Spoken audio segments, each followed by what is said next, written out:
আচ্ছা ঠিক আছে ঠিক আছে বই কি আনে আচ্ছা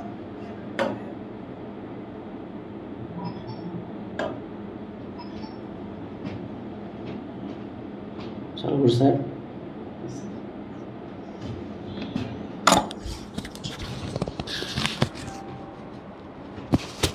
প্রশ্ন কই এটা হ্যাঁ প্রশ্ন কি আছে দিছেন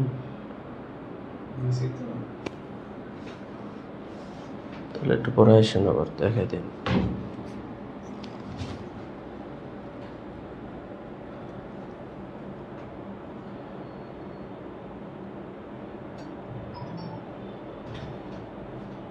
দেখেন স্যার বিসমিল্লাহ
আসসালামু আলাইকুম সুপ্রিয় শিক্ষার্থীবৃন্দ সবাইকে শুভেচ্ছা ও স্বাগত জানাচ্ছি আমাদের ধারাবাহিক আয়োজন যেটা বাংলাদেশে একমাত্র লার্নিং স্কুল আয়োজন করেছে যে বিনামূল্যে চাকরির প্রস্তুতি ঠিক আছে আপনাদেরকে প্রতিদিন ফ্রি ক্লাসের ব্যবস্থা করা হয়েছে প্রতিদিন আপনারা এই ফ্রি ক্লাস করেও প্রস্তুতি নিতে পারবেন আরও একটা সুযোগ দিয়েছে অলরেডি সেটা বাস্তবায়ন করেছে সেটা হলো যারা আমাদের গ্রুপে বেশি অ্যাক্টিভ থাকবেন তাদেরকে বই পুরস্কার দেওয়া হবে তার মানে বিনামূল্যে চাকরির প্রস্তুতি নেওয়ার সুযোগ আছে ওকে সবাই কেমন আছেন কে কোথা থেকে জয়েন করেছেন সবাই একটু বলবেন আর দ্রুত একটু লাইভটা শেয়ার করে দেবেন দ্রুত একটু শেয়ার দিয়ে শেয়ার ডান লিখবেন শেয়ার দিয়ে শেয়ার ডান লিখবেন আমরা চাই সবাই ক্লাস থেকে উপকৃত হোক আজকে যা হবে ম্যাজিক হবে সাধারণ জ্ঞান আমি সব সময় চেষ্টা করি সাধারণ জ্ঞানটা এমনভাবে পড়ানোর জন্য সারা জীবন যেন আপনার মনে থাকে মন থেকে যেন কখনোই ডিলিট না হয়ে যায় বুঝে গেছে কথা ক্লিয়ার ওকে আমরা খুব দ্রুতই ক্লাসটা শুরু করব এর জন্য সবাই একটু শেয়ার ডান লিখে দেন সবাই দ্রুত শেয়ার যদি করে দেন তাহলে আমরা ক্লাসটা শুরু করব এবং আমরা খুব দ্রুতই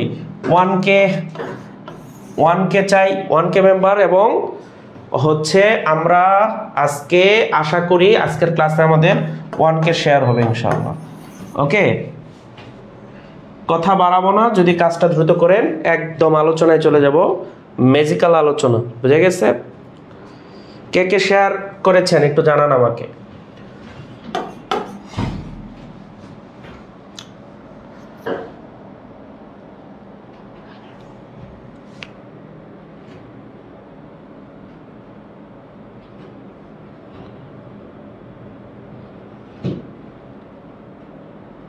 ওকে আব্দুল হাকিম তাসিন মোল্লা সুলতান ওকে এরা সবাই শেয়ার ডান করেছেন এদেরকে ধন্যবাদ জানাচ্ছি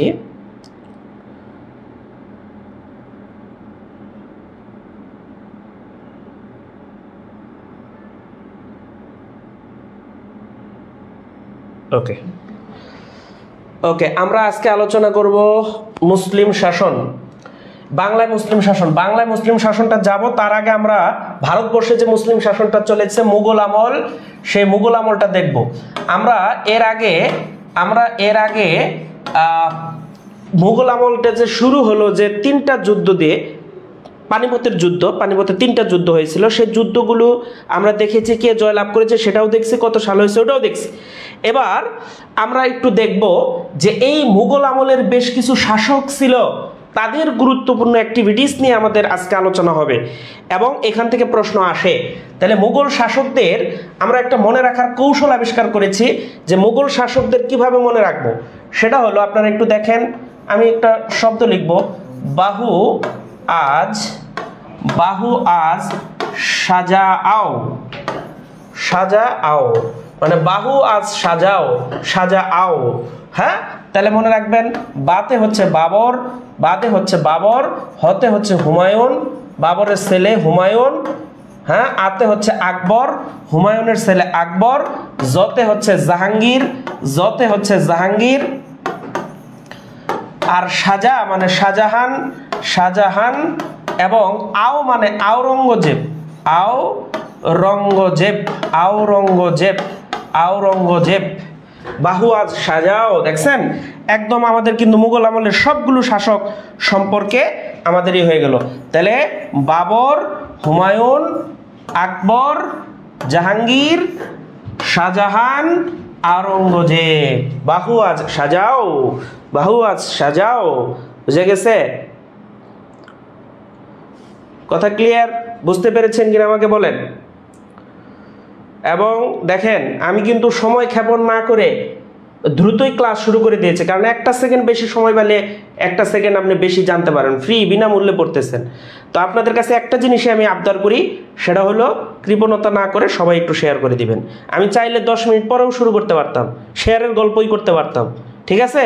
তো আমি সেটা করতেছি না, একটু সদয় হয়ে আপনি শেয়ার করবেন, সবাই যেন উপকৃত হয়। বুঝে গেছে আমার কথা? বুঝতে পারতেছেন? ওকে, আমাদের সাথে আছেন অর্পিতা, ইব্রাহিম, হিমেন, চাকমা, ফারজানা হক, ওকে, অনেকেই আছেন। তাহলে আমরা মুঘল শাসকদের মনে রাখতে পারবো, অবশ্যই রাখতে পারবো, কারণ কি বাহু আজ সাজাও, বাহু আজ সাজাও, তার মানে বাবর, হুমায়ুন, আকবর, জাহাঙ্গীর, শাহজাহান, আওরঙ্গজেব। বাবর, হুমায়ুন, আকবর, জাহাঙ্গীর, শাহজাহান, আওরঙ্গজেব। এবার চলেন আমরা একটু দেখি যে এই যে মুঘল সম্রাট, এই সম্রাটদের মধ্যে প্রথম আছে বাবর, প্রথম আছে কি বলেন? বাবর। তাহলে মুঘল সাম্রাজ্যের প্রতিষ্ঠাতা কে বলেন? মুঘল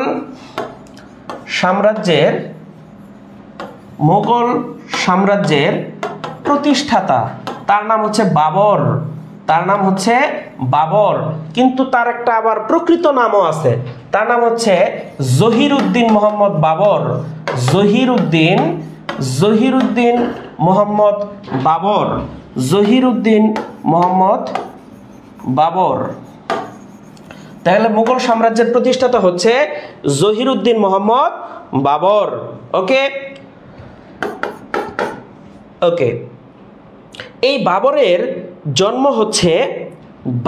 জন্ম হচ্ছে উজবেকিস্তানের ফারগানা শহরে, উজবেকিস্তানের ফারগানা শহরে, উজবেকিস্তানের ফারগানা শহরে। এই বাবরের জন্ম হচ্ছে উজবেকিস্তানের ফারগানা নামক শহরে। বাবরের জন্ম কোথায়? উজবেকিস্তানের ফারগানা নামক শহরে। আরেকটা জিনিস খুব ইম্পর্টেন্ট, বাবর শব্দের অর্থ বাঘ বা সিংহ, বাঘ বা সিংহ। বাবর শব্দের অর্থ হচ্ছে বাঘ বা সিংহ, বাঘ বা সিংহ। আর মনে রাখবেন এই বাবর একটি ফার্সি শব্দ, বাবর একটি ফার্সি শব্দ, বাবর একটি ফার্সি শব্দ, বাবর একটি ফার্সি শব্দ। আর এই মুঘল সম্রাটদের মধ্যে বাবরই প্রথম আত্মজীবনীমূলক গ্রন্থ লেখে। তাহলে বাবরের আত্মজীবনীমূলক গ্রন্থ, ইংরেজিতে যেটাকে বলা হয় অটোবায়োগ্রাফি, তুজুক ই বাবর, তুজুক ই বাবর মানে হলো বাবরনামা। এটার আরেক নাম হচ্ছে বাবরনামা, বাবরনামা, তুজুক ই বাবর বা বাবরনামা, তুজুক ই বাবর, বাবরনামা। বাবর এই প্রথম আত্মজীবনীমূলক গ্রন্থ লেখে। বুঝে গেছে? তুজুক ই বাবর বা বাবর নামা। কথা ক্লিয়ার? তাহলে বাবর সম্পর্কে এই তথ্যগুলো জানলেই আমাদের কিন্তু চলবে, ঠিক আছে? ওকে, তাহলে মুঘল সাম্রাজ্যের প্রতিষ্ঠাতা তার নাম হচ্ছে জহিরুদ্দিন মোহাম্মদ বাবর, সংক্ষিপ্ত নাম বাবর, আর প্রকৃত নাম জহিরুদ্দিন মোহাম্মদ বাবর। ওকে, তাহলে জন্ম হচ্ছে উজবেকিস্তানের ফারগানা নামক শহরে, বাবর শব্দের অর্থ বাঘ বা সিংহ, এবং বাবর একটি ফার্সি শব্দ যার আত্মজীবনীমূলক গ্রন্থ হচ্ছে তুজুকি বাবর বা বাবরনামা। তুজুকি বাবর বা বাবরনামা। কথা ক্লিয়ার? শেষ। আমাদের এতটুকু পড়লেই চলবে। বুঝে গেছে? 818 জন জয়েন করেছে 9 মিনিটের মধ্যে। অসংখ্য ধন্যবাদ। পরে যারা এসেছেন তারাও একটু শেয়ার করে দেন। ঠিক আছে? 120টা শেয়ার হয়েছে। আমি চাইছিলাম আরো বেশি। বুঝে গেছে?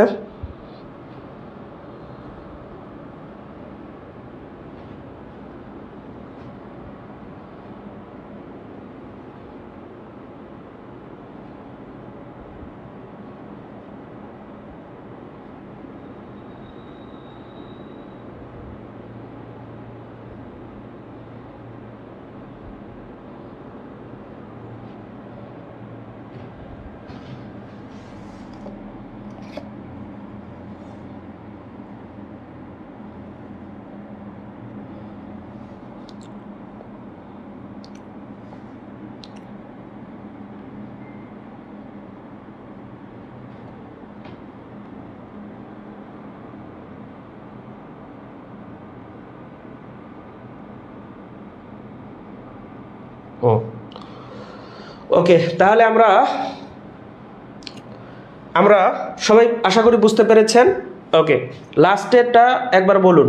হ্যাঁ, বাবরের আত্মজীবনীমূলক গ্রন্থের নাম হচ্ছে তুজুকি বাবর বা বাবরনামা। তুজুকি বাবর বা বাবরনামা। ওকে, এবার আমরা দেখব সম্রাট আকবর সম্পর্কে একটু দেখব। সম্রাট আকবর, তার প্রকৃত নাম হচ্ছে জালালউদ্দিন মোহাম্মদ আকবর। জালালউদ্দিন মোহাম্মদ আকবর, সরি, এটা হুমায়ুন সম্পর্কে একটু দেখব। সরি, হুমায়ুন, বাবরের ছেলের নাম তো হুমায়ুন। আগেই তো আকবরে যাওয়া যাচ্ছে না। হুমায়ুন, বাবরের ছেলের নাম কি বলেন? হুমায়ুন। তিনি এই হুমায়ুন 1530 সালে সিংহাসনে বসেন। বাবর বসেন 1526 সালে, 4 বছর ছিলেন। এরপরে হুমায়ুন বসেন 1530 সালে সিংহাসনে বসেন। হুমায়ুন 1530 সালে সিংহাসনে বসেন। হুমায়ুন, সম্রাট হুমায়ুন 1530 সালে সিংহাসনে বসেন। এরপর তিনি কি করেন? আমরা দেখেছি যে স্বাধীন গৌর রাজ্য নামক একটা রাজ্য প্রতিষ্ঠা করেছিলেন রাজা শশাঙ্ক। এই হুমায়ুন এই গৌর রাজ্যটা দখল করেন কত সালে? 1538 সালে। 1538 সালে বাংলার গৌর অঞ্চল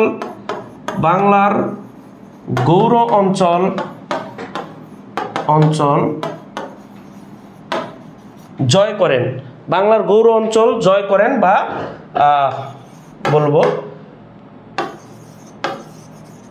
দখল করেন ইত্যাদি।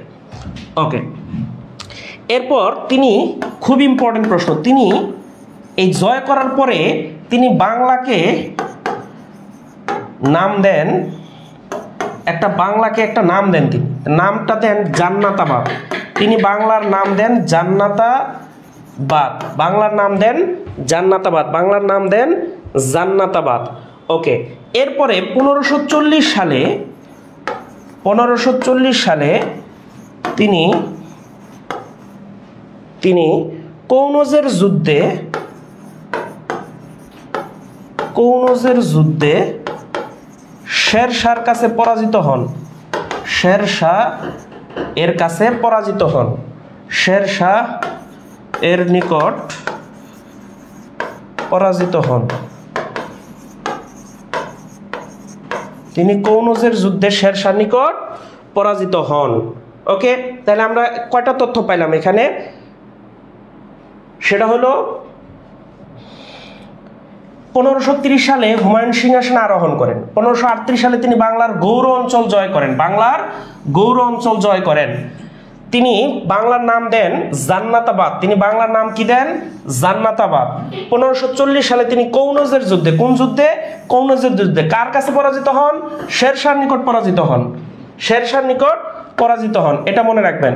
আর এই শেরশাহ 1540 থেকে 1555 পর্যন্ত 15 বছর কিন্তু সিংহাসনে ছিলেন। 1555 সালে আবার হুমায়ুন নতুন করে সিংহাসনে বসার সুযোগ পান। ওকে, কথা ক্লিয়ার? এ পর্যন্ত কি ক্লিয়ার? ক্লিয়ার? বলেন।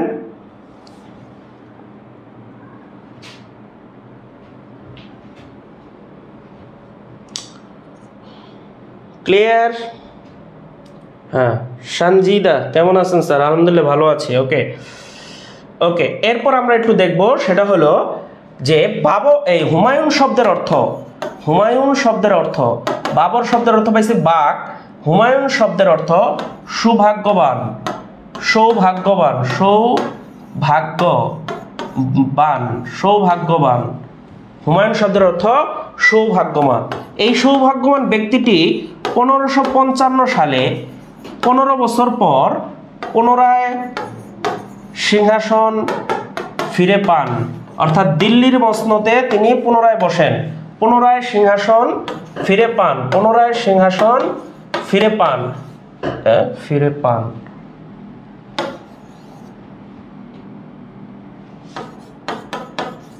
পুনরায় সিংহাসন ফিরে পান, অর্থাৎ 1555 সালে এই হুমায়ুন পুনরায় আবার সিংহাসনে আরোহণ করেন, পুনরায় আবার সিংহাসনে আরোহণ করেন। আর এই ব্যক্তিটির মৃত্যু হয়, তার মৃত্যু হয় বা তিনি মৃত্যুবরণ করেন, তার মৃত্যু হয় লাইব্রেরির সিঁড়ি থেকে পড়ে, লাইব্রেরির সিঁড়ি থেকে পড়ে তিনি মৃত্যুবরণ করেন। অর্থাৎ আপনারা যারা লাইব্রেরিতে পড়াশোনা করেন, বিভিন্ন জেলা শহর বা বিশ্ববিদ্যালয় বা কলেজের লাইব্রেরিতে পড়াশোনা করেন, আপনারাও কিন্তু একটু সাবধানে নামবেন, কারণ বিখ্যাত একজন শাসক কিন্তু কি করেছেন, লাইব্রেরি সিঁড়ি থেকে পড়ে, যার নাম সৌভাগ্যবান, যার নামের অর্থ, সেই যদি লাইব্রেরি সিঁড়ি থেকে পড়ে মারা যান, তাহলে আপনারা কিন্তু একটু সাবধানে নামবেন। বুঝে গেছে? শুধু পড়ালেখা করলেই হবে না, জীবনটাকেও সেভ করতে হবে। বুঝে গেছে?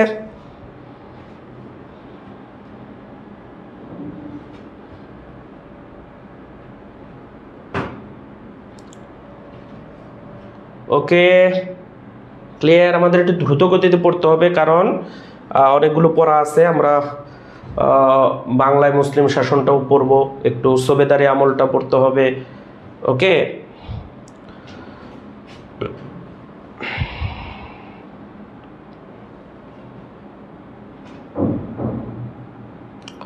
ওকে, ক্লিয়ার? ক্লিয়ার বলেন তো, ক্লিয়ার কিনা?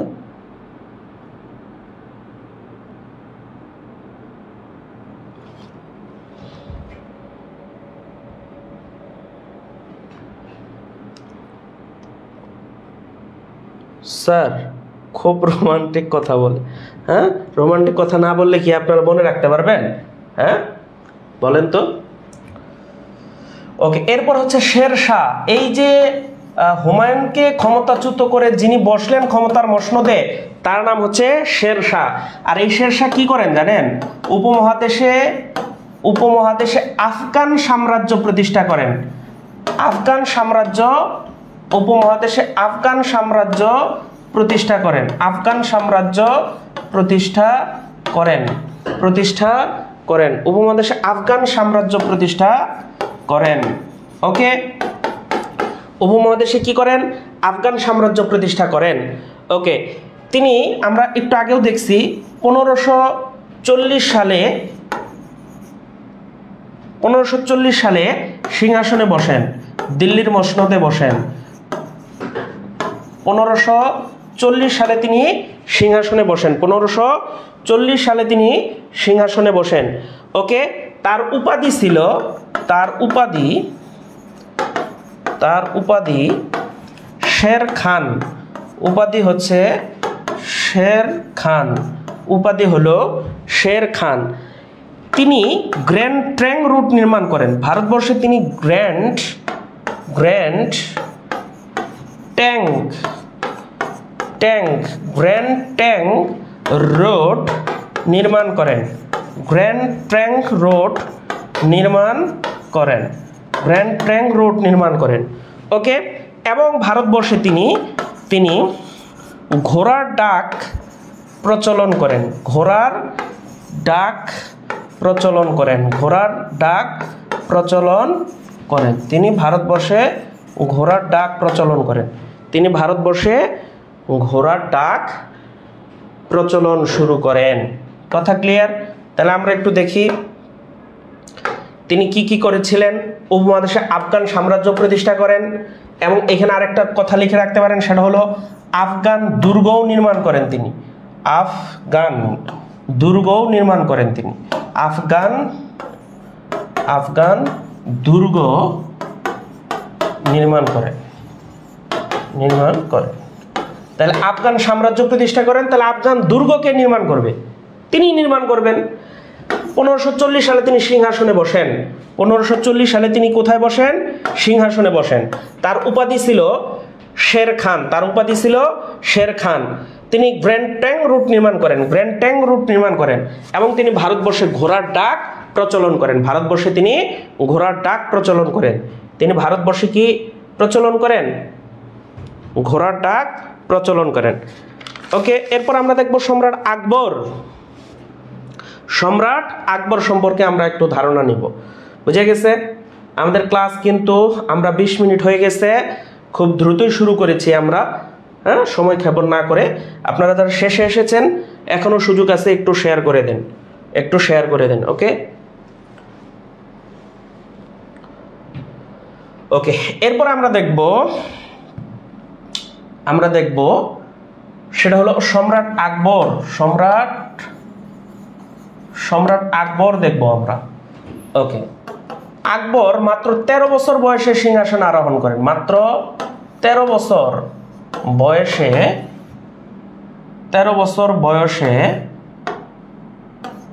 সিংহাসনে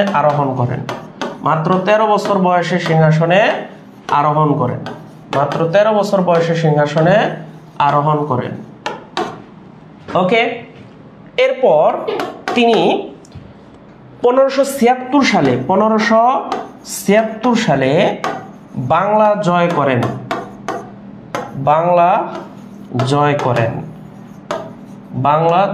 যদিও তিনি পুরোপুরি জয় করতে পারেননি। সম্রাট জাহাঙ্গীর, তার ছেলে জাহাঙ্গীরের সময় বাংলায় সুবেদারি শাসন প্রতিষ্ঠিত হয়, তখন মোগলরা বাংলায় আধিপত্য বিস্তার করে। ওকে, তার প্রধান সেনাপতি বৈরম খান, যিনি পানিপথের দ্বিতীয় যুদ্ধে সম্রাট আকবরকে জয় এনে দেন।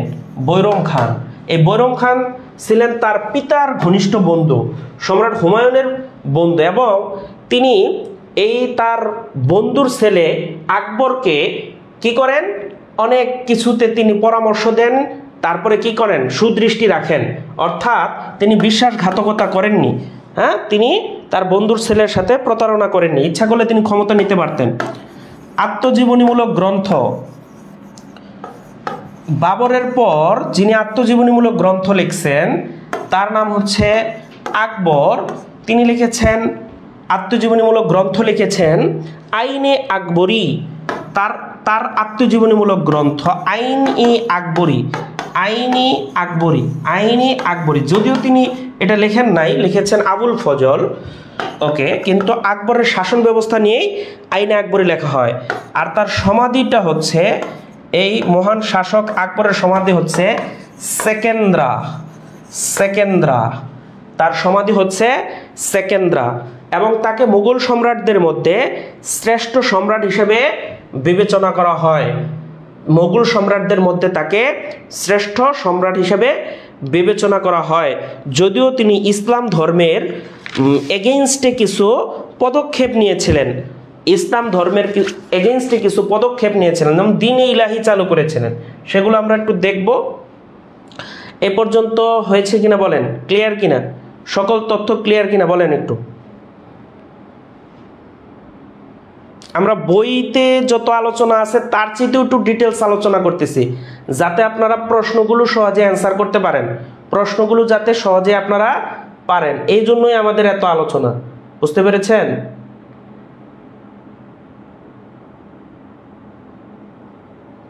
আমার কথা কি ক্লিয়ার?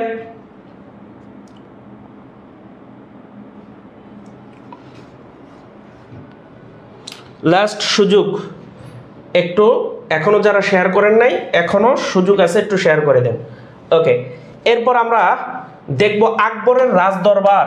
দেখেন এত গুছানো তথ্য কিন্তু কোথাও পাবেন না, বুঝা গেছে? এত গোছানো তথ্য আপনি কোনো বইতেই পাবেন না, ধারাবাহিকভাবে আলোচনা এটা পাবেন না। আর এমন এত দ্রুত ফ্রি ক্লাস, প্রতিনিয়ত ফ্রি ক্লাস, এটাও শুধু এই পেজেই পাবেন। ওকে, আর কোনো পেজে পাবেন না। আকবরের রাজদরবার, কারা ছিল আকবরের রাজদরবারে আমরা একটু দেখি। প্রধানমন্ত্রী, আকবরের রাজদরবারের একজন প্রধানমন্ত্রী ছিল। ওকে, আকবরের রাজদরবারে একজন রাজস্ব মন্ত্রী ছিল, একজন গায়ক ছিল। ওকে, একজন কৌতুক অভিনেতা ছিল বা কৌতুকার ছিল। বৈরম খানের পরেও একজন সেনাপতি ছিল, দক্ষ একজন সেনাপতি ছিল। ওকে, কারা ছিল আমরা একবার একটু দেখব। এই প্রধানমন্ত্রী ছিল আবুল ফজল, আকবরের রাজদরবারের প্রধানমন্ত্রী ছিল আবুল ফজল। এই আবুল ফজল আকবর নিয়ে একটা বই লিখে, তার নাম হচ্ছে আইনে আকবরী। রাজস্ব মন্ত্রী ছিল টুডরমল, টুডরমল। গায়ক ছিল তানসেন। ওকে, কৌতুকার ছিল বীরবল। এই বীরবল আবার আরেকজনের ছদ্মনাম। কোন সাহিত্যিকের ছদ্মনাম বীরবল একটু কমেন্টে জানান তো, একটু বাংলাটাও পড়াই দিই আপনাদের, তাই না? আর সেনাপতি ছিল মানসিং, সেনাপতি ছিল মানসিং। ওকে, আর প্রধান সেনাপতি ছিল বৈরম খান। ক্লিয়ার, বুঝতে পেরেছেন? সুন্দর করে একটু লিখে নেন অথবা স্ক্রিনশট দিয়ে নেন, যেটা সুবিধা হয় এটাই করে। দ্রুতর জন্য স্ক্রিনশট দেওয়াই আমি মনে করি ভালো। ওকে, ক্লিয়ার?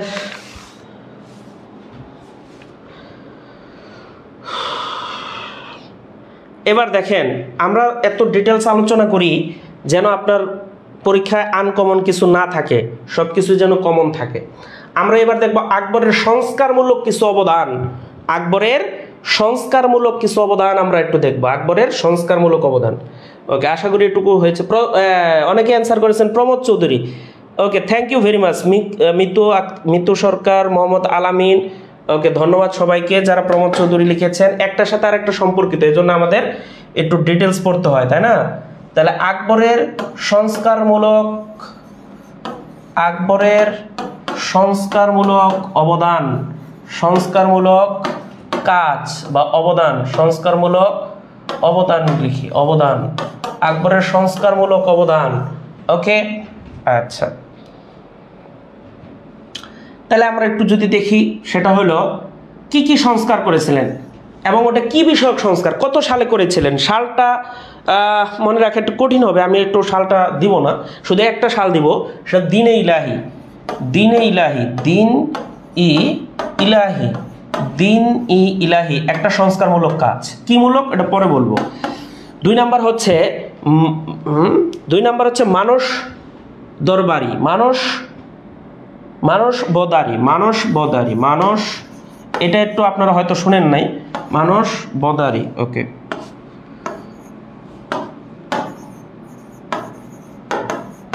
ওকে, সামরিক সংস্কার।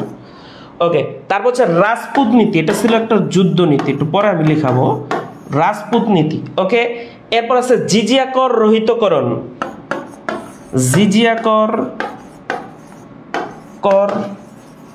বাতিলকরণ,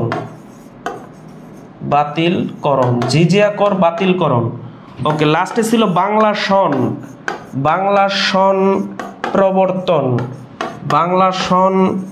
প্রবর্তন, ওকে, তাহলে দিনে ইলাহি এটা ছিল ধর্ম সংস্কার, দিনে ইলাহি এটা ছিল ধর্ম সংস্কার। ওকে, এই একটা সালই শুধু মনে রাখবেন, 1582 সালে এই দিনে ইলাহিটা করা হয়, আর কিছু দরকার নেই। এটা ছিল সামরিক নীতি বা সামরিক সংস্কার, সামরিক নীতি। ওকে, সামরিক সংস্কার। রাজপুত এটা হলো যুদ্ধ নীতি, একই কলম, যুদ্ধ নীতি। ওকে, জিজিয়া কর এটা ছিল রাজস্ব নীতি বা কর নীতি, এটা রাজস্ব নীতি বা কর নীতি। জিজিয়া করটা কি? পবিত্র কোরআন শরীফে আছে যে ইসলামিক কান্ট্রিতে যেখানে মুসলমানরা শাসন ক্ষমতায় আছে, সেখানে হিন্দুদের উপর একটা কর আরোপ করা হয়, ওটা হচ্ছে কর, জিজিয়া কর। এই জিজিয়া করটা রহিত করেছিলেন সম্রাট আকবর। এবার বাংলা সনের প্রবর্তক, এটা হচ্ছে একটা কি বলেন প্রশাসনিক সংস্কার, যেটা 1500 সালে হয়েছিল, 1556 সালে প্রশাসনিক সংস্কার। এই সালটাও একটু মনে রাখতে হবে, এটাও ইম্পর্টেন্ট। 1556 সালে বাংলা সন প্রবর্তন করা হয়। তাহলে এই সাল আর এই দুইটা সাল একটু মনে রাখতে হবে। তাহলে আকবরের সংস্কারমূলক অবদানগুলো কি কি? দিনাইনা ইলাহি, এটা ধর্ম সংস্কার, মানে তিনি নতুন একটা ধর্ম প্রবর্তন করেছিলেন। এটা আকবরের একটা বিশাল মানে ধর্ম বিরোধিতা কাজ। তিনি মুসলমান হয়েও ইসলাম ধর্মটাকে রহিত করে তিনি দিনে ইলাহি ধর্ম প্রবর্তন করেন। মানুষ বদারি, তিনি সামরিক নীতি গ্রহণ করেছিলেন। এটা রাজপুত নীতি, তিনি যুদ্ধ, এটা ছিল যুদ্ধ নীতি। জিজিয়া কর বাতিলকরণ অর্থাৎ রাজস্ব নীতি ছিল এটা। আর বাংলা সন প্রবর্তন, তিনি এটা একটা প্রশাসনিক সংস্কার 1556 সালে তিনি করেন। 1556 সালে এই প্রশাসনিক সংস্কারটা করেন। ওকে, আকবর সবচেয়ে বেশি ইম্পর্টেন্ট, এখান থেকে পরীক্ষা আসে। স্যার আমাদের তো এত ডিটেলস পড়াননি, কোনটা? অর্পিতা ঘোষ এখন পড়েন। আরে বাবারে, গবেষণা কি? গবেষণা হচ্ছে দিন দিন এটা বৃদ্ধি পাবে। এত ডিটেলস হয় নাই, আগামীতে আরো ডিটেলস হবে, তার চেয়ে আরো ডিটেলস হবে। প্রতিনিয়ত আলোচনা, মানে এটা কি ভালো হবে, দিন দিন ভালো হবে। বুঝে গেছে? আগের পরীক্ষা সহজ ছিল, এখন পরীক্ষা একটু একটু কঠিন হয়, আরো কঠিন হবে। বুঝে গেছে? আরো পড়তে হবে। ক্লিয়ার? এই অভিযোগ করেন না আবার। বুঝে গেছে?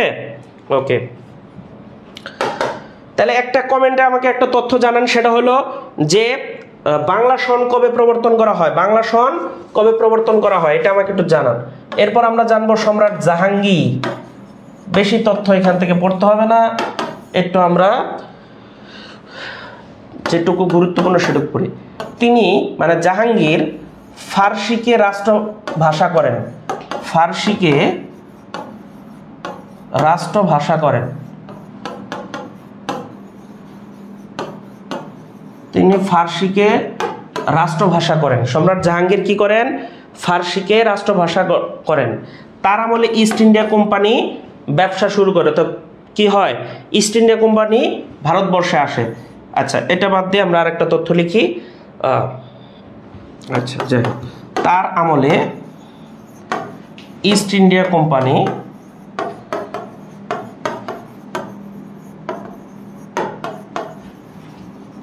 বাংলায় আসেন। তার আমলে ইস্ট ইন্ডিয়া কোম্পানি বাংলায় আসেন। ওকে, এরপরে তিনি আরেকটা কাজ করেন, আগ্রার দুর্গ নির্মাণ করেন। আগ্রায় দুর্গ নির্মাণ করেন।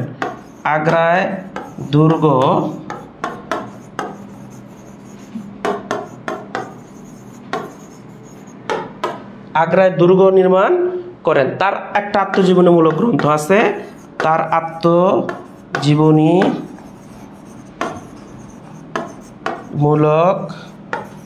আত্মজীবনীমূলক গ্রন্থের নাম হলো তুজুকি জাহাঙ্গীর। যেমন তুজুকি বাবর ছিল না, তার আত্মজীবনীমূলক গ্রন্থ হচ্ছে তুজুকি জাহাঙ্গীর। আর তার সমাধি হয় লাহোরে, পাকিস্তানের লাহোরে তার সমাধি হয়।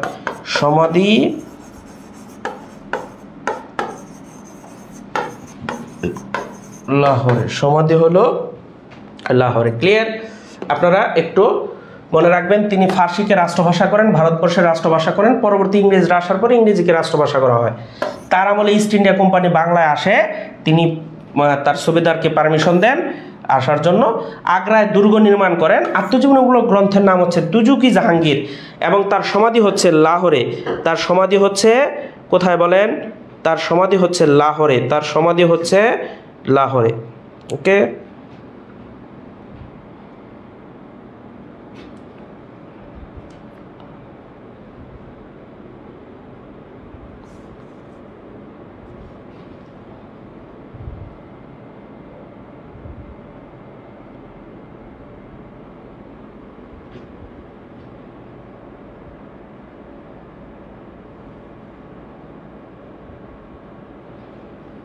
ওকে, ক্লিয়ার?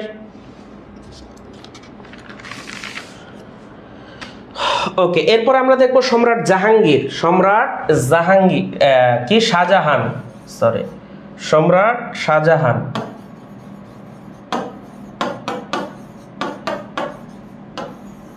সম্রাট শাহজাহান। ওকে, তার একটা উপাধি আছে, উপাধি দিয়ে শুরু করি আগে। তার উপাধি হচ্ছে Prince of builders. Prince of builders. Prince of builders. Prince of builders. সম্রাট শাহজাহানের উপাধি হচ্ছে প্রিন্স অফ বিল্ডার্স। তার আমলে ইংরেজরা প্রথম বাণিজ্য কুঠি স্থাপন করে।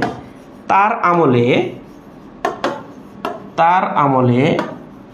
ইংরেজরা প্রথম বাণিজ্য কুঠি স্থাপন করে। বাণিজ্য কুঠি স্থাপন করে। তার আমলে ইংরেজরা প্রথম বাণিজ্য কুঠি স্থাপন করে। ওকে, তার আমলে প্রথম ইংরেজরা বাণিজ্য কুঠি স্থাপন করে। বিখ্যাত দুইটা তার অবদান আছে, সেটা হলো যে তিনি তাজমহল ও ময়ূর সিংহাসন নির্মাণ করেন। তাজমহল ও ময়ূর সিংহাসন নির্মাণ করেন। তাজমহল এবং ময়ূর সিংহাসন নির্মাণ করেন। তাজমহল ও ময়ূর সিংহাসন নির্মাণ করেন। বিখ্যাত তার দুইটা অ্যাক্টিভিটিস, কাজ, কন্ট্রিবিউশন ভারতবর্ষে। তিনি কি করেন? তাজমহল এবং ময়ূর সিংহাসন নির্মাণ করেন। তাজমহল সম্পর্কে আমাদের আলোচনা আরও আছে। ওকে, এরপর হলো তিনি ঢাকায় হুসনে দালান নির্মাণ করেন। তিনি ঢাকায় হুসনে দালান নির্মাণ করেন।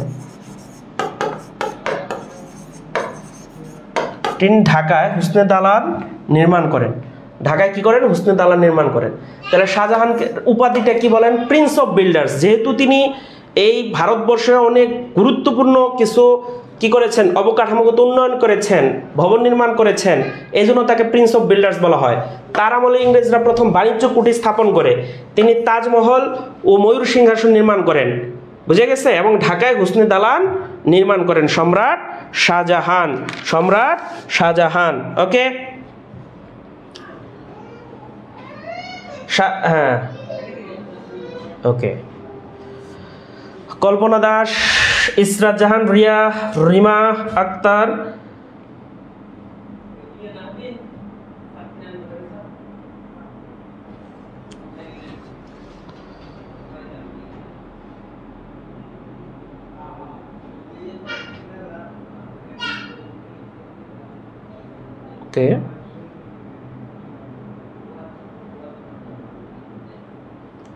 ওকে। এরপর আমরা দেখব নেক্সট আমাদের টপিক তাজমহল। এই গুরুত্বপূর্ণ স্থাপত্য শিল্পটার আমরা একটু দেখব যে কি অবস্থা, আমরা কি জানি। তাজমহলের নির্মাতাটাকে? নির্মাতাটা হলো শাহজাহান। তাজমহলের নির্মাতা হচ্ছে সম্রাট শাহজাহান। এটা আমরা জানি, একটু আগেও আমরা জানলাম। স্থপতি যিনি ইঞ্জিনিয়ারের দায়িত্ব পালন করেছেন, স্থপতি, তার নাম হচ্ছে উস্তাদ ঈসা খাঁ। নামের আগে উস্তাদ আছে বলে মনে করেন না একবারে অজ্ঞ লোক বা তেমন কিছু জানেন না। উস্তাদ ঈসা খাঁ। উস্তাদ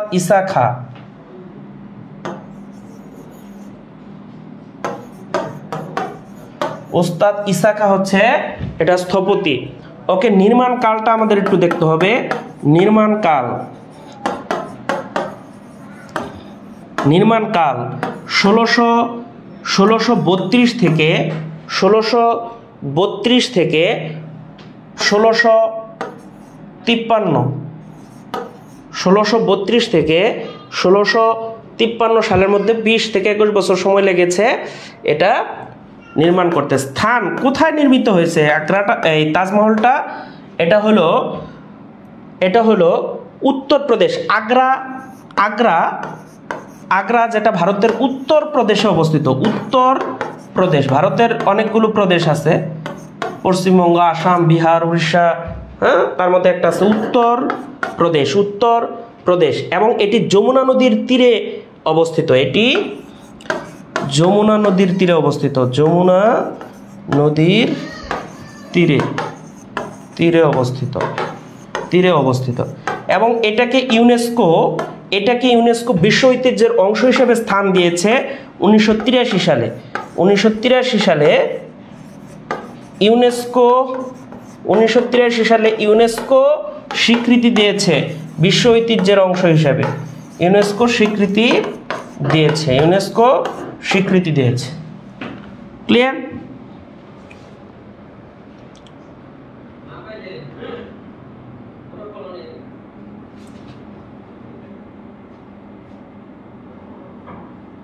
ওকে, তাহলে তাজমহল থেকে আমাদের কি কি জানতে হবে দেখেন। নির্মাতা হচ্ছে সম্রাট শাহজাহান, কিন্তু স্থপতি হচ্ছে উস্তাদ ইসা খান। নির্মাণকাল 1632 থেকে 1653। স্থানটা হচ্ছে আগ্রা, উত্তরপ্রদেশ। এটি ভারতের যমুনা নদীর তীরে অবস্থিত এবং 1983 সালে এটা ইউনেস্কো স্বীকৃতি দিয়েছে। এটাকে ইউনেস্কো কি দিয়েছে? স্বীকৃতি দিয়েছে বিশ্ব ঐতিহ্যের অংশ হিসেবে। বাংলাদেশের সুন্দরবনকেও স্বীকৃতি দিয়েছে।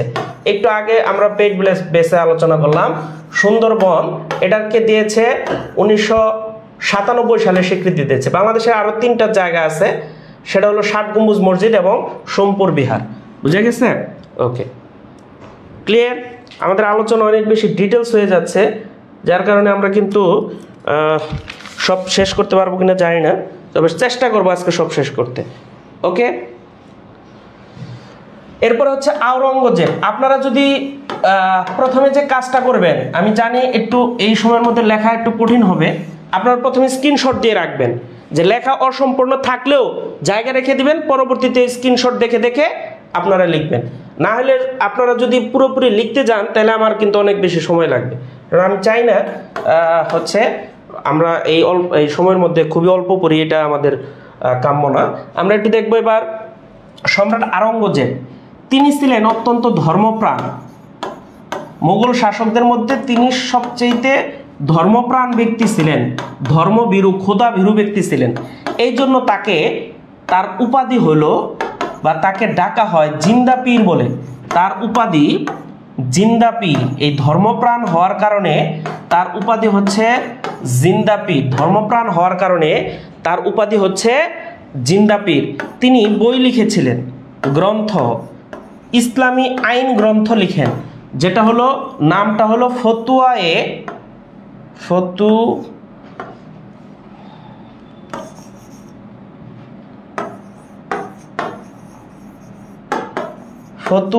আলমগীরি। তার আরেকটা নাম ছিল বাদশাহ আলমগীর। এজন্য তিনি লিখেছিলেন ফতুয়ায়ে আলমগীরি। তার একটা বিখ্যাত গ্রন্থের নাম ফতুয়ায়ে আলমগীরি। আর তিনি একটা বিখ্যাত সংস্কার করেছিলেন, যেটা আকবর রহিত করেন। জিজিয়া কর আকবর রহিত করেন আর পুনর্প্রবর্তন করেন আওরঙ্গজেব। তিনি পুনরায় জিজিয়া কর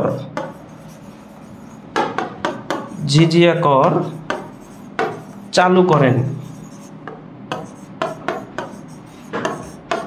তিনি পুনরায় জিজিয়া কর চালু করেন। আশা করি আপনারা এই তথ্যগুলো মনে রাখবেন। তাহলে আমরা একটু দেখি। তাহলে আওরঙ্গজেব অত্যন্ত ধর্মপ্রাণ ব্যক্তি ছিলেন, তার উপাধি ছিল জিন্দা পীর, গ্রন্থটা হচ্ছে ফতুয়ায়ে আলমগীরি, একটু বানানটা লক্ষ্য। আর তিনি পুনরায় জিজিয়া কর চালু করেন। তিনি পুনরায় কি করেন? জিজিয়া কর চালু করেন। কথা ক্লিয়ার? বুঝতে পেরেছেন?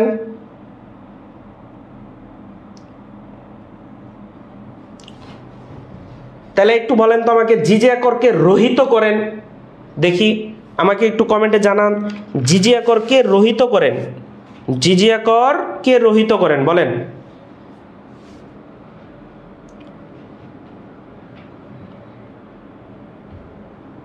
জিজিয়া করকে রহিত করেন, আমাকে একটু বলেন।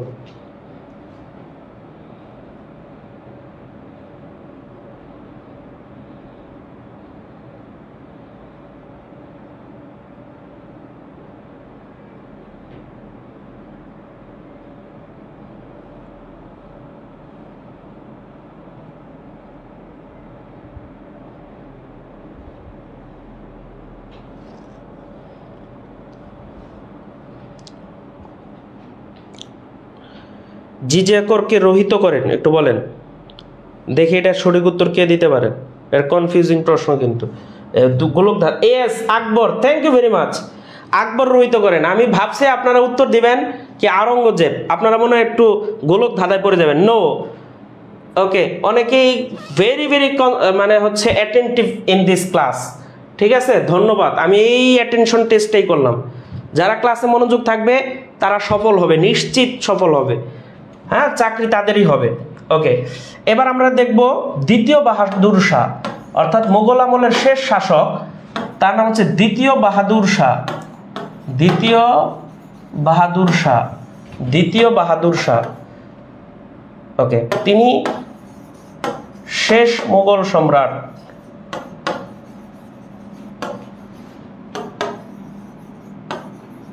শেষ মুঘল সম্রাট দ্বিতীয় বাহাদুর শাহ হচ্ছে শেষ মুঘল সম্রাট। তাকে সিপাহী বিপ্লবের পর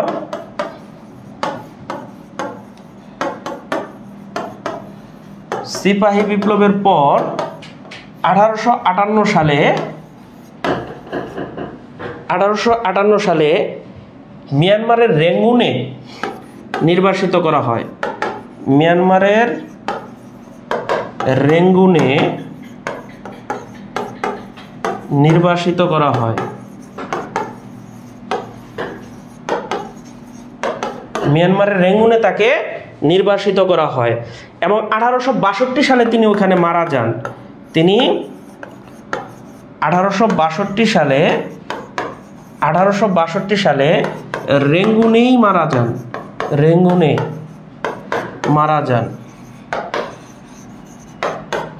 1862 সালে তিনি রেঙ্গুনে মারা যান। ওকে ওকে, তাকে সেখানেই সমাহিত করা হয়। তাকে রেঙ্গুনে সমাহিত করা হয় এবং তার একটা স্মৃতি বিজড়িত পার্ক আছে, সেটার নাম হচ্ছে বাহাদুর শাহ পার্ক। ওইখানে বাহাদুর শাহ পার্ক, এটা জগন্নাথ বিশ্ববিদ্যালয়ের ঠিক অপোজিটে অবস্থিত। এখানে যারা সিপাহী বিপ্লবে অংশগ্রহণ করেছিল তাদেরকে ফাঁসিতে ঝুলিয়ে, গাছের ডালে ফাঁসিতে ঝুলিয়ে রাখা হয়েছিল এবং পার্কটার নামকরণ করা হয়েছিল ভিক্টোরিয়া পার্ক।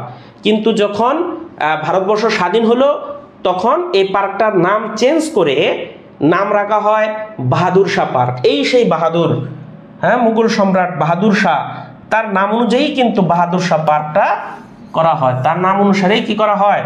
বাহাদুর শাহ পার্কটা নামকরণ করা হয়। কথা ক্লিয়ার? বুঝতে পেরেছেন কি? বলেন।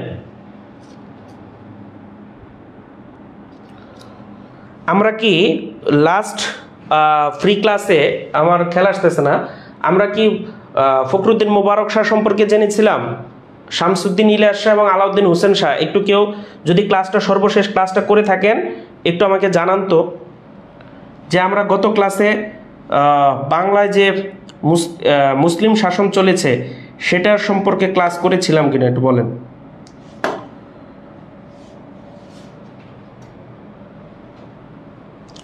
বলেন তো, একটু আমাকে জানান তো।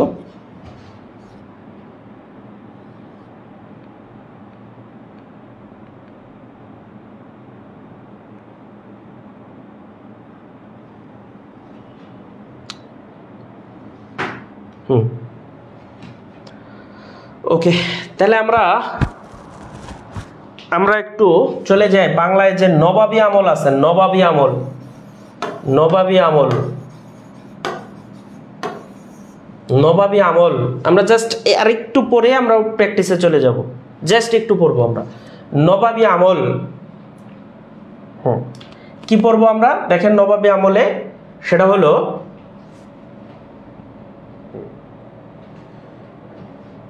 দুইজন শাসক সম্পর্কে পড়বো। একটা হচ্ছে মুর্শিদ কুলি খান, মুর্শিদ কুলি খান,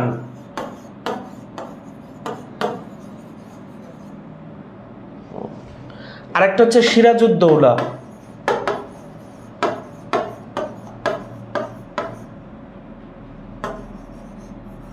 মুর্শিদ কুলি খান আর সিরাজউদ্দৌলা। এবার মুর্শিদ কুলি খান সম্পর্কে আমরা একটু জানবো। সেটা হলো যে এই মুর্শিদ কুলি খান নবাবী আমলের প্রতিষ্ঠাতা, নবাবী আমলের বা নবাবী শাসনামলের প্রতিষ্ঠাতা। দুইটা তথ্য জানলেই হবে আমাদের, প্রতিষ্ঠাতা এবং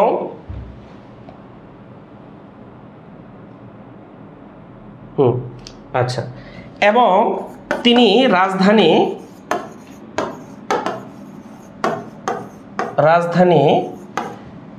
ঢাকা থেকে মুর্শিদাবাদে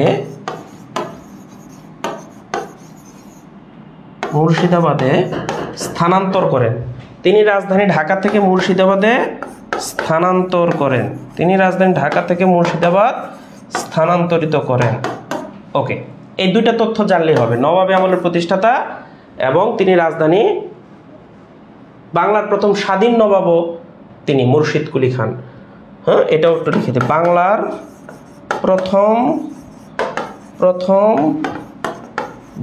প্রথম স্বাধীন নবাব, এটা একটু মনে রাখবেন, বাংলার প্রথম স্বাধীন নবাব মুর্শিদ কুলি খান, বাংলার প্রথম স্বাধীন নবাব মুর্শিদ কুলি খান। ওকে,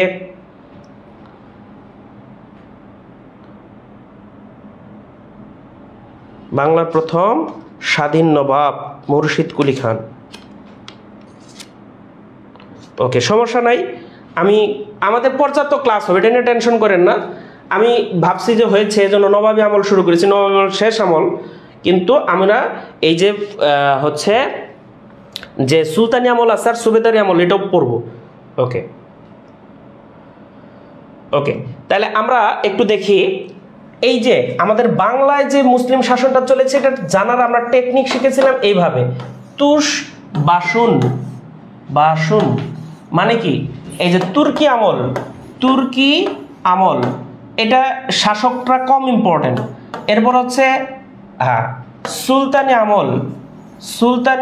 আমল, এরপর হচ্ছে বারো ভুইয়া, এরপর এটা কি সুবেদারি আমল, আমরা শেষ থেকে শুরু করেছি তাই না, নবাবী আমল। আমি ভেবেছিলাম শেষ হয়েছে, এজন্য নবাবী থেকে শুরু করেছিলাম। আচ্ছা, তুর্কি আমলে একটা তথ্য মনে রাখলেই হবে, সেটা হলো ইখতিয়ার উদ্দিন মোহাম্মদ বিন বখতিয়ার খিলজি, ইখতিয়ার উদ্দিন মোহাম্মদ বিন বখতিয়ার খলজি, ইখতিয়ার উদ্দিন মোহাম্মদ বিন বখতিয়ার খলজি 1204 সালে বাংলায় মুসলিম শাসন প্রতিষ্ঠা করেন। বাংলায় মুসলিম শাসন প্রতিষ্ঠা করেন, ওটা ছিল তুর্কি শাসন। বাংলায় মুসলিম শাসন প্রতিষ্ঠা করেন, বাংলায় মুসলিম শাসন প্রতিষ্ঠা করেন, ওটা ছিল কি শাসন, তুর্কি শাসন। বুঝে গেছে? আমরা সুলতানি পড়ব, 3 জন শাসক পড়ব সুলতানি আমলের।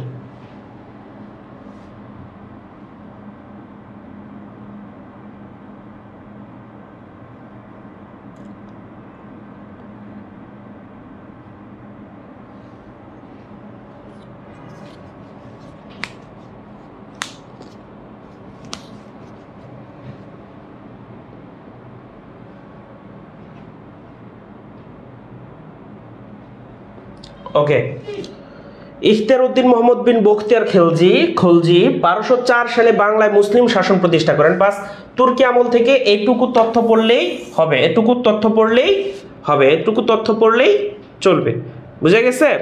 ওকে, ইনোভেশন যারা পাচ্ছেন না, ঠিক আছে, একটু ভেবে দেখেন তো, আপনারা বাংলায় যে মুসলিম শাসন পৃথিবীর কোনো বইতে এই টেকনিকটা কি দেওয়া আছে ধারাবাহিকভাবে শাসন আমলগুলো, যে তুষ বাসন, তুর্কি, সুলতানি, 12 ভুইয়া, সুবেদারি, নবাবী, ধারাবাহিকভাবে কোথাও আছে? একটু যিনি ইনোভেশন পাচ্ছেন না একটু দেখে নেবেন। বুঝে গেছে? আর এই ধরনের কমেন্টে আমি আপাতত ব্যক্তিগতভাবে নাকও গলাই না, দেখিও না। বুঝে গেছে? কারণ আমি জানি কিছু আছে ফ্রি ক্লাসের অপব্যবহার করে। ওকে, এরপরে দেখেন সুলতানি আমল। এই যে সুলতানি আমলের গুরুত্বপূর্ণ কয়েকজন শাসক আছে, তাদের সম্পর্কে আমাদের একটু দেখতে হবে। আজকে প্রশ্ন প্র্যাকটিস করব না, আজকে শুধু ডিটেলস ব্যাখ্যা করে আরেকদিন প্র্যাকটিস করব প্রশ্ন। কারণ একটা জিনিস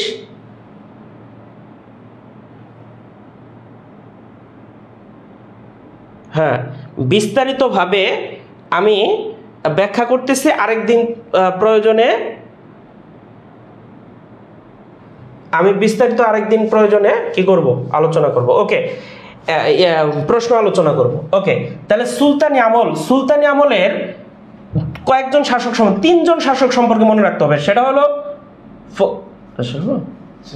হ্যাঁ, একটা হলো ফখরুদ্দিন মোবারক শাহ, ফখরুদ্দিন মোবারক শাহ, ফখরুদ্দিন মোবারক শাহ, ফখরুদ্দিন মোবারক শাহ। ওকে, তিনি প্রথম স্বাধীন সুলতান। এই যে সুলতানি আমল পড়তেছি, যেহেতু ফখরুদ্দিন মোবারক শাহ প্রথম, তাহলে এই জন্য তিনি প্রথম স্বাধীন সুলতান, প্রথম স্বাধীন সুলতান, প্রথম স্বাধীন সুলতান ফখরুদ্দিন মোবারক শাহ। ওকে, এই তার আমলে, তার এই সুলতানি আমলে বাংলার রাজধানী ছিল, বাংলার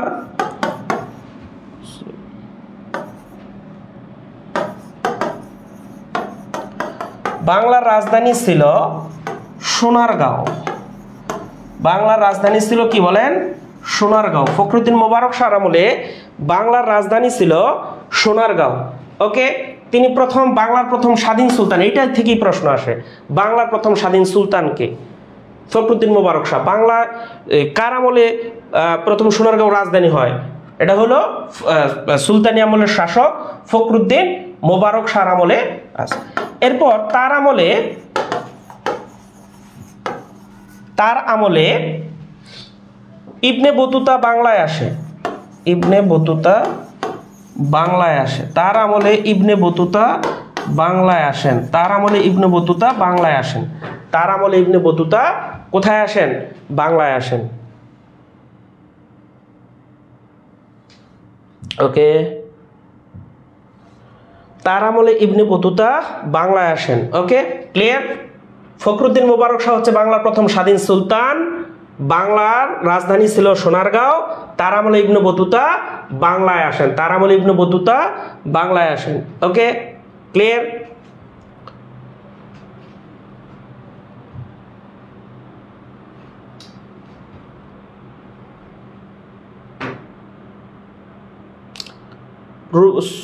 রবি সুলতান, আপনি কি শুক্রবার শনিবার ক্লাস নেবেন? হ্যাঁ, অবশ্যই শুক্রবার এবং শনিবার ক্লাস নেব। ওকে, এরপর হলো শামসুদ্দিন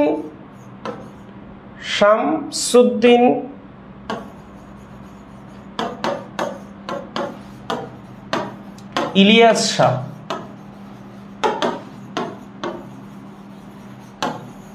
শামসুদ্দিন ইলিয়াস শাহ, তার উপাধিটা খুবই ইম্পর্টেন্ট। তার উপাধি শাহ-ই-বাঙ্গাল, শাহ-ই-বাঙ্গাল। তার উপাধি হচ্ছে শাহ-ই-বাঙ্গাল। এই শামসুদ্দিন ইলিয়াস শাহর উপাধি হচ্ছে শাহ-ই-বাঙ্গাল। তিনি প্রাচীন জনপদগুলোকে তিনি বাংলার প্রাচীন জনপদগুলোকে একত্রিত করেন। তিনি বাংলার প্রাচীন জনপদগুলোকে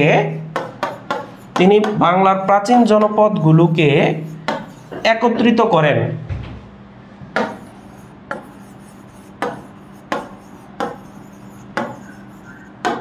তিনি বাংলার প্রাচীন জনপদগুলোকে কি করেন? একত্রিত করেন। এজন্যই তাকে শাহ-ই-বাঙ্গাল বা বাংলার শাসক বলা হয়, বাংলার শাসক বলা হয়। ওকে, এরপর তার রাজধানী ছিল পান্ডুয়া। তার রাজধানী ছিল পান্ডুয়া। তার রাজধানী ছিল পান্ডুয়া। তার রাজধানী ছিল কোনটা বলেন? পান্ডুয়া। ওকে, তাহলে আমরা আবার একটু পড়ে নেই। সেটা হলো এই শামসুদ্দিন ইলিয়াস শাহ উপাধি হচ্ছে শাহ-ই-বাঙ্গাল। তিনি বাংলার প্রাচীন জনপদগুলোকে একত্রিত করেন এবং তার রাজধানী ছিল পান্ডুয়া। তার রাজধানী কোনটা ছিল? এই ইলিয়াস শাহের রাজধানী কোনটা ছিল? পান্ডুয়া। ইলিয়াস শাহের রাজধানী ছিল পান্ডুয়া। কথা ক্লিয়ার? সবচেয়ে বেশি ইম্পর্টেন্ট যেটা আসে, ইলিয়াস শাহের উপাধি কি? শামসুদ্দিন ইলিয়াস শাহের উপাধি কি? সবাই একটু কমেন্টে লেখেন তো, শামসুদ্দিন ইলিয়াস শাহের উপাধি কি? শামসুদ্দিন ইলিয়াস শাহের উপাধি কি বলেন তো সবাই একটু।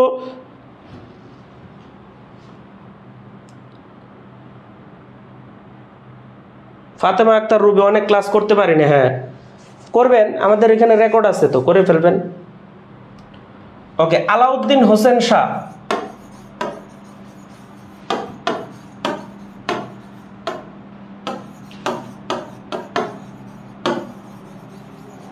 আলাউদ্দিন হোসেন শাহ। ওকে, তিনি শ্রেষ্ঠ সুলতান, সুলতানি আমলের শ্রেষ্ঠ সুলতান তিনি। যেহেতু শ্রেষ্ঠ সুলতান, তাহলে তার যুগকে কি বলা হবে? স্বর্ণযুগ বলা হবে। শ্রেষ্ঠ সুলতানের যুগকেই তো স্বর্ণযুগ বলা হবে, তাহলে তার যুগকে স্বর্ণযুগ বলা হয়। তার যুগকে স্বর্ণযুগ বলা হয়। তার যুগকে কি বলা হয়? স্বর্ণযুগ বলা হয়। তার যুগকে কি বলা হয়? স্বর্ণযুগ বলা হয়।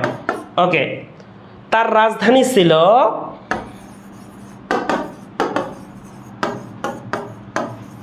গৌড়। তার রাজধানী কোনটা ছিল? তার রাজধানী ছিল কোনটা? গৌড় ছিল তার রাজধানী।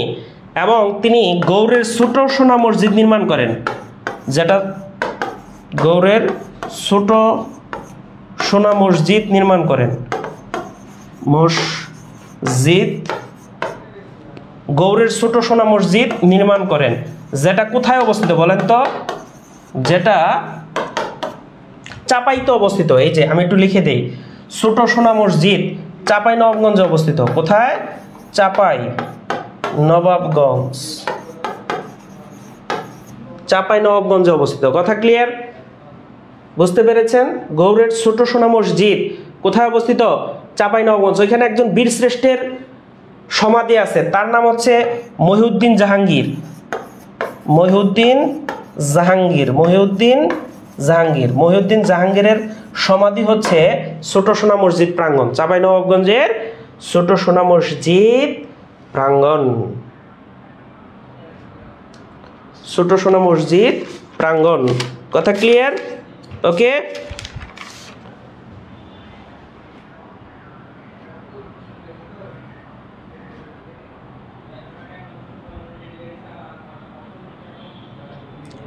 ক্লিয়ার? তাহলে আমাকে বলেন তো ছোট সোনা মসজিদ কোথায় অবস্থিত? এটা বলবেন। আরেকটা অ্যান্সার করবেন যে মহিউদ্দিন জাহাঙ্গীরের সমাধি কোথায়? বীরশ্রেষ্ঠ মহিউদ্দিন জাহাঙ্গীরের সমাধি কোথায়? সবাই একটু কমেন্ট করবেন, আমি কিন্তু কমেন্টটা একটু লক্ষ্য করব। বুঝে গেছে? ওকে,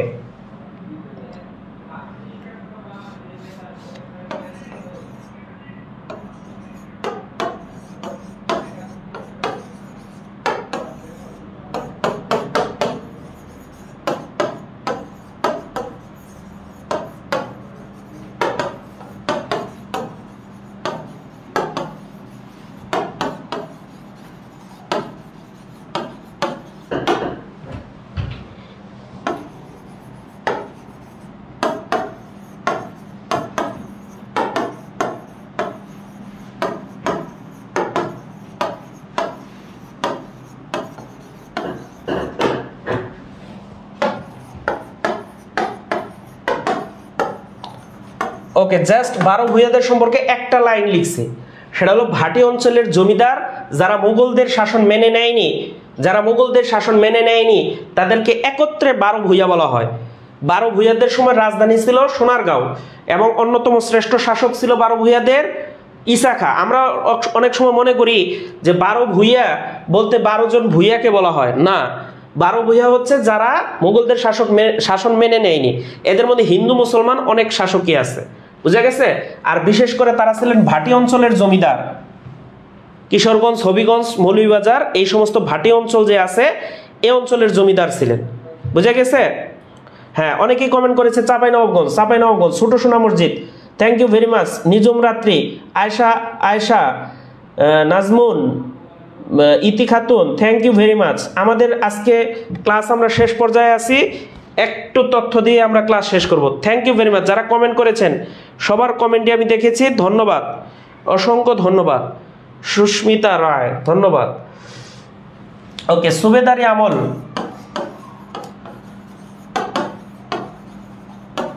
সুবেদারি আমল অনেকগুলো শাসক আছে, এদের মনে রাখার কৌশলটা বলে দিচ্ছি। ইনোভেশন যারা চাচ্ছেন তারা এবার একটু দেখেন।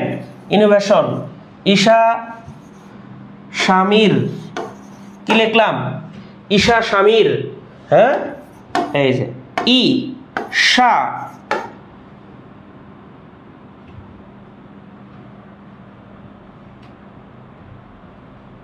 হ্যাঁ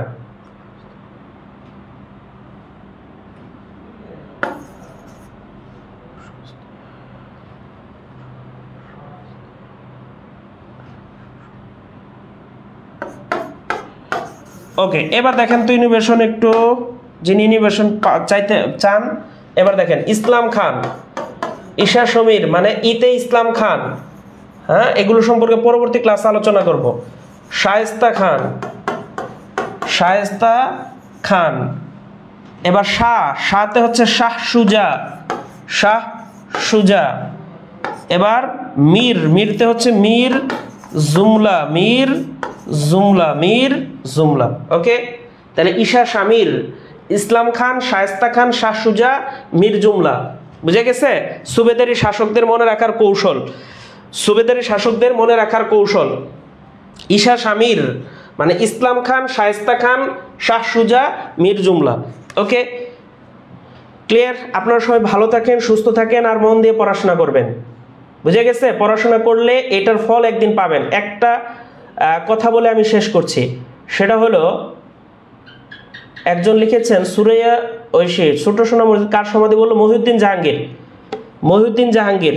ওকে, গল্পটা দিয়ে আমি শেষ করছি, সেটা হলো আপনি যদি জীবনে একটা অক্ষরও পড়েন সেটার প্রতিদানও আপনি দুনিয়াতে পাবেন, মানে টুডে অর টুমোরো। সুতরাং পড়াটা সফলতা পাওয়ার আগ পর্যন্ত চালিয়ে যান।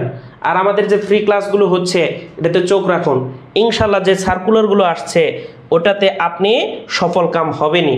অধিকাংশ মানুষ সফলতার দ্বার প্রান্তে এসে হেরে যায়, চেষ্টা থামিয়ে দেয়। আপনার জীবনে যেন এটা না হয়। আল্লাহ পাক আপনাকে অবশ্যই সফল করবেন, অবশ্যই সফল করবেন। সৃষ্টিকর্তা আপনাকে অবশ্যই তার রহমত নিয়ে অধীর আগ্রহে আছে। আপনি শুধু সেটা কি করেন? অর্জন করেন, অর্জন করেন। ক্লাসটা কেমন লাগলো এক বাক্যে বলে আপনারা সবাই একটা প্রশ্নের অ্যান্সার দিবেন। ক্লাসটা কেমন লাগলো এটা আগে বলবেন, তারপর আপনারা বলবেন একটা সহজ প্রশ্ন কমেন্ট করবেন, একবারে সহজ, আশা করি সবাই পারবেন।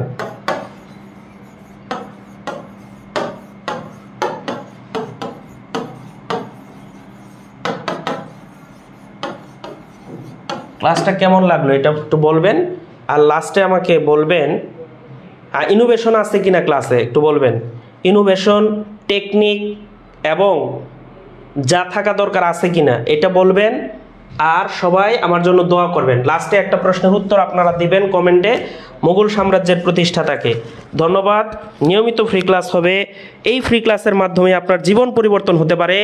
আল্লাহ পাক আপনাদের সবার মনের আশা পূরণ করুক, সবাইকে সফল করুক। ধন্যবাদ।